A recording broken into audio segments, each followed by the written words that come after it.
मधुबन के बाबा, मधुबन के बाबा मुरली वाले, आपका क्या कहना, आपका क्या कहना। ओम शांति। आज 2 मई 2025 के सकार मधुर महावाक्य हैं। आज मीठे मीठे बाप दादा बोले, मीठे बच्चे एकांत में बैठ अपने साथ बातें करो कि हम अविनाशी आत्मा है, बाप से सुनते हैं, ये प्रैक्टिस करो।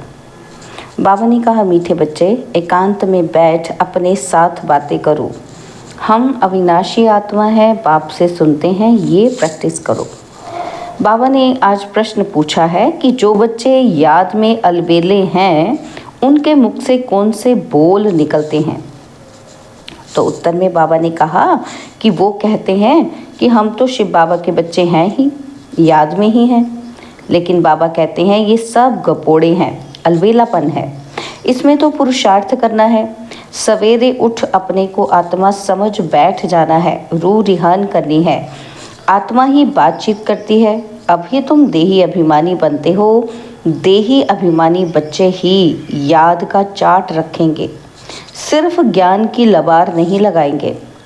मुरली का गीत है, मुखड़ा देख ले प्राणी तू अपने मन दर्पण में। ओम शांति। रूहानी बच्चों को समझाया गया है कि प्राण आत्मा को कहा जाता है। अब बाप आत्माओं को समझाते हैं कि ये गीत तो भक्ति मार्ग के हैं, ये तो सिर्फ इनका सार समझाया जाता है। अब तुम जब यहाँ बैठते हो तो अपने को आत्मा समझो, देह का भान छोड़ देना है। हम आत्मा बहुत छोटी बिंदी हैं, मैं ही इस शरीर द्वारा पाठ बजाती हूँ। यह आत्मा का ज्ञान कोई को है नहीं। यह बाप समझाते हैं कि अपने को आत्मा समझो। मैं छोटी आत्मा हूँ, आत्मा ही सारा पाठ बजाती है इस शरीर से, तो देह अभिमान निकल जाए, ये है मेहनत। हम आत्मा इस सारे नाटक के एक्टर्स हैं, ऊंच ते ऊंच एक्टर हैं परमपिता परमात्मा। बुद्धि में रहता है कि वह भी इतनी छोटी बिंदी है, उनकी महिमा कितनी भारी है। ज्ञान का सागर, सुख का सागर है, परंतु है छोटी बिंदी। हम आत्मा भी छोटी बिंदी हैं। आत्मा को सिवाय दिव्य दृष्टि के देख नहीं सकते। यह नई नई बातें अभी तुम सुन रहे हो, दुनिया क्या जाने। तुम्हारे में भी थोड़े हैं जो यथार्थ रीति समझते हैं और बुद्धि में रहता है कि हम आत्मा छोटी बिंदी हैं।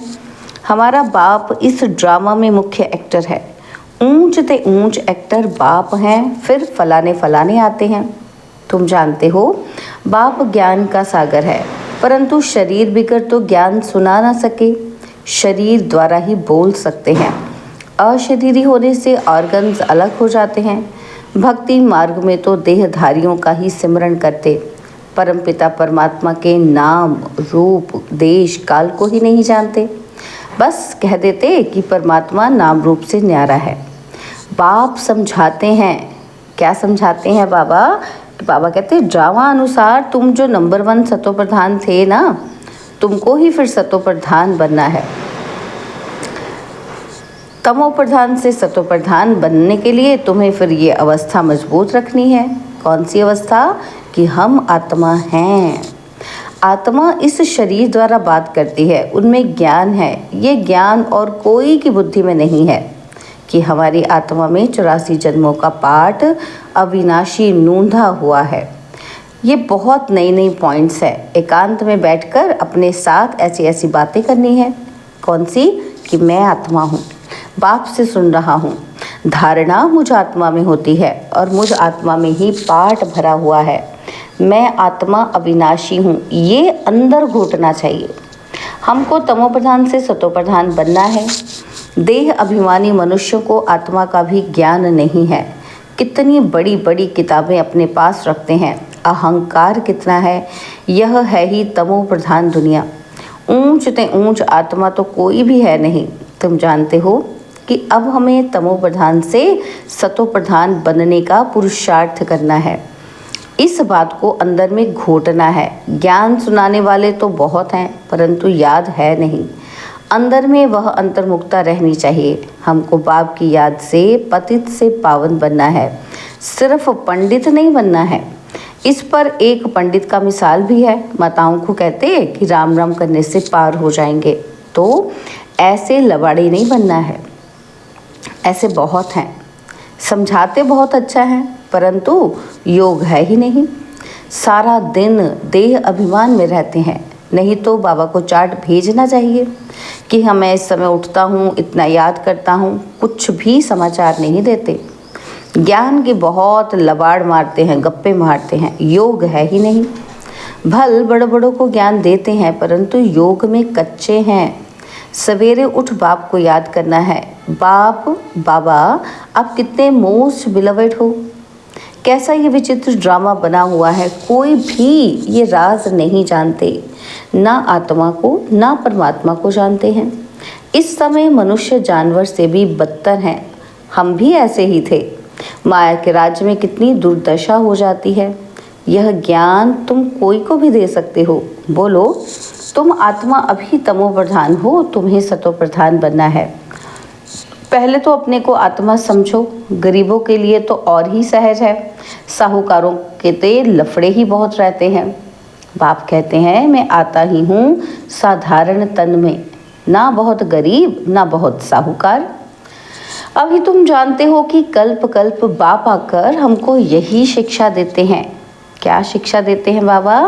कि पावन कैसे बनो। बाकी तुम्हारे धंधे आदि में खिटपिट है, उसके लिए बाबा नहीं आए हैं। तुम तो बुलाते ही हो कि हे पतित पावन आओ, तो बाबा पावन बनने की युक्ति बतलाते हैं। ये ब्रह्मा खुद भी कुछ नहीं जानते थे। एक्टर होकर और ड्रामा के आदि मध्य अंत को ना जाने तो उन्हें क्या कहेंगे। हम आत्मा इस सृष्टि चक्र में एक्टर हैं, ये कोई भी नहीं जानते। भल कह देते हैं कि आत्मा मूल वतन में निवास करती है, परंतु अनुभव से नहीं कहते। तुम तो भी प्रैक्टिकल में जानते हो। हम आत्मा मूल वतन के रहवासी हैं, हम आत्मा अविनाशी हैं। यह तो बुद्धि में याद रहना चाहिए। बहुतों का योग बिल्कुल है ही नहीं। देह अभिमान के कारण फिर मिस्टेक भी बहुत होती हैं। मूल बात है ही देही अभिमानी बनना, ये फुरना रहना चाहिए। हमको सतो प्रधान बनना है। जिन बच्चों को सतो प्रधान बनने की तात है ना, उनके मुख से कभी पत्थर नहीं निकलेंगे। कोई भूल हुई तो झट बाबा को रिपोर्ट करेंगे कि बाबा हमसे ये भूल हुई, क्षमा करना। छिपाएंगे नहीं, छिपाने से वे और ही वृद्धि को पाती है।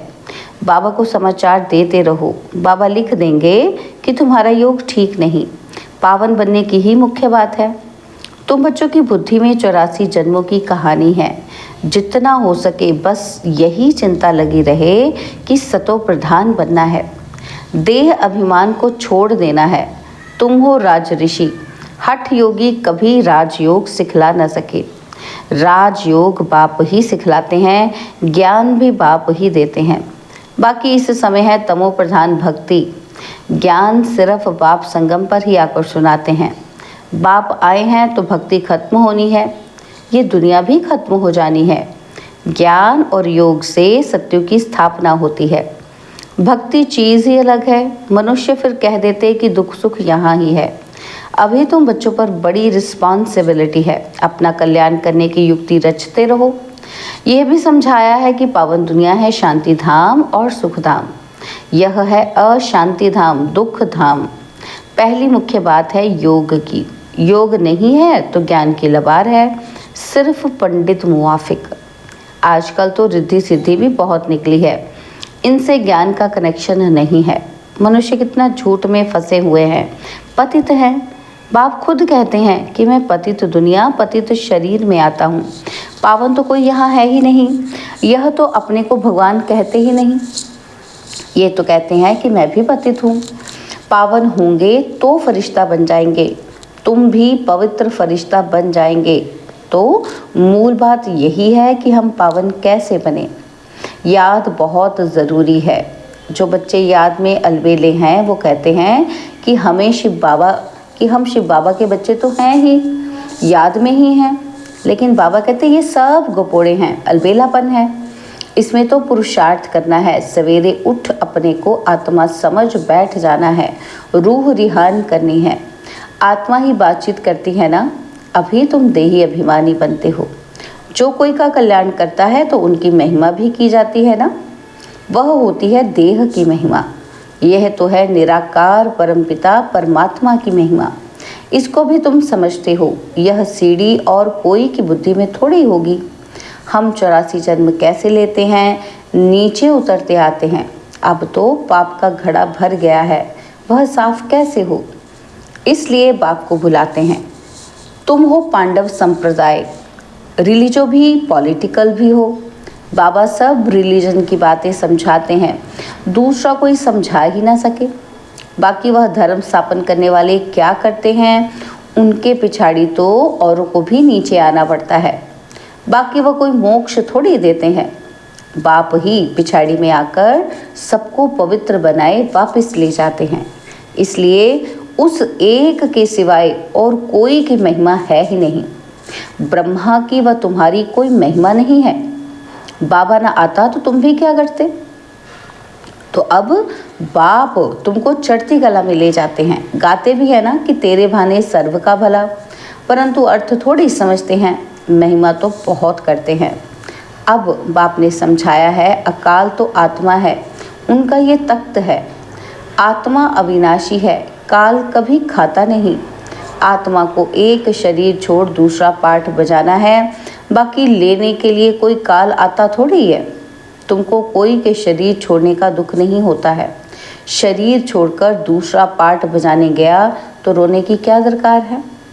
हम आत्मा भाई भाई हैं, यह भी तुम अभी जानते हो। गाते हैं कि आत्माएं परमात्मा अलग रहे बहुकाल, और बाप कहाँ आकर मिलते हैं ये भी नहीं जानते। अभी तुमको हर बात की समझानी मिलती है, कब से सुनते ही आते हो। कोई किताब आदि थोड़ी उठाते हैं, सिर्फ रेफर करते हैं समझाने के लिए। तो बाप सच्चा तो सच्ची रचना रचते हैं, सच बताते हैं, सच से जीत झूठ से हार। सच्चा बाप सचखंड की स्थापना करते हैं। रावण से तुमने बहुत हार खाई है, ये सब खेल बना हुआ है। अभी तुम जानते हो, क्या जानते हैं कि हमारा राज्य स्थापन हो रहा है।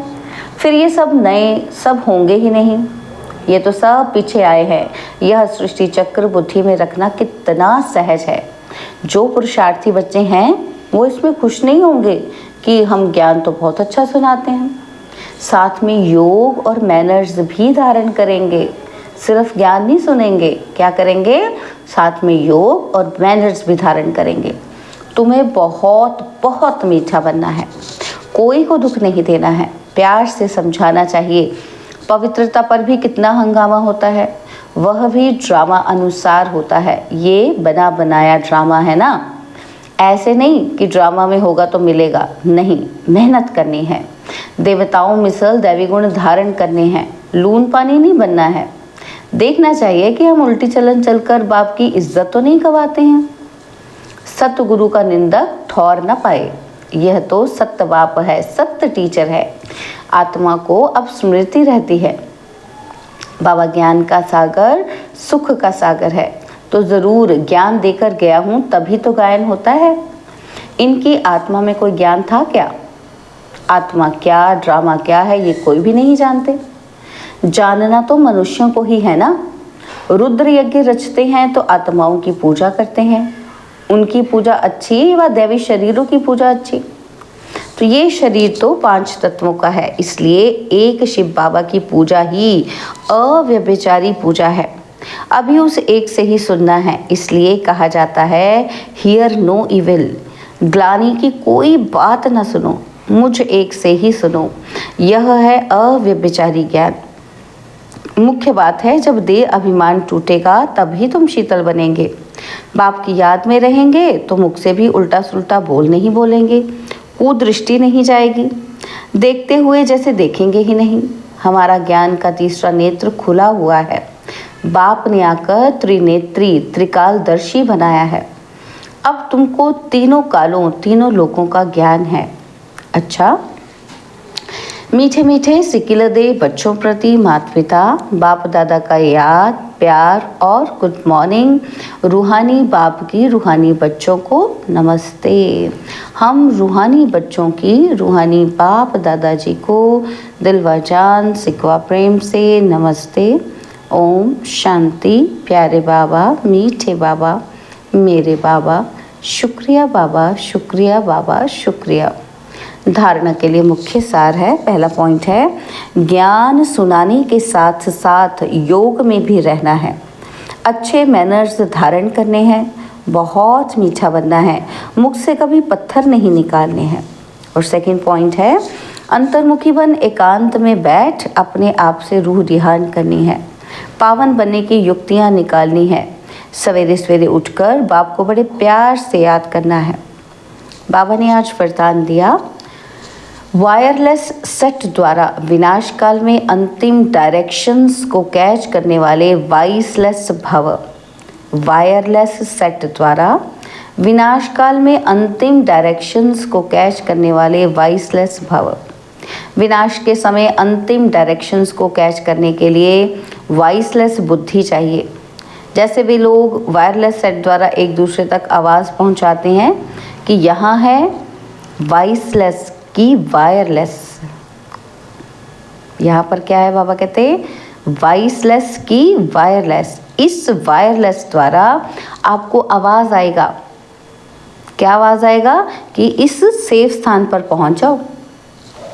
जो बच्चे बाप की याद में रहने वाले वॉइसलेस है ना, जिन्हें अशरीरी बनने का अभ्यास है, वे विनाश में विनाश नहीं होंगे, लेकिन स्वेच्छा से शरीर छोड़ेंगे। स्लोगन है, योग को किनारे कर कर्म में बिजी हो जाना, यही अलबेलापन है। योग को किनारे कर कर्म में बिजी हो जाना, यही अलबेलापन है। बाबा के व्यक्त इशारे, रूहानी रॉयल्टी और प्योरिटी की पर्सनैलिटी धारण करो। बाबा ने समझाया कि प्योरिटी की रॉयल्टी अर्थात एक व्रता बनना।